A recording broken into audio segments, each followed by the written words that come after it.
Today we're going to show you how to do a text-to-pay transaction with ConsumersAnytime and 360 payments. So from the login screen, you'll go up to the text-to-pay tab,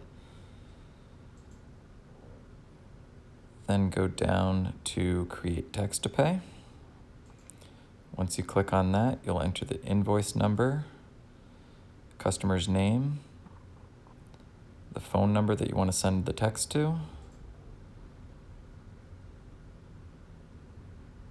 the amount you're going to charge, and whatever message you'd like the customer to see in their text message.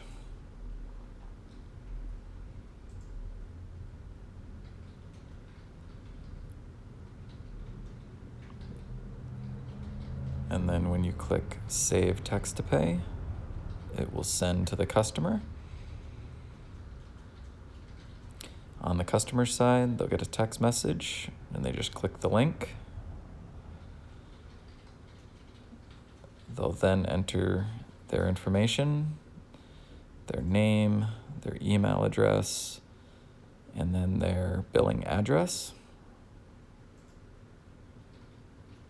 And then click the amount they want to pay. Then they'll enter their card information and click Submit Payment. They'll then get a payment received verification. And back in the software, when you click back into your text-to-pay tab, it will show as paid. And then when you click View Details, it'll show the date and time it was paid, and then give you an option to refund if needed. Thanks for watching.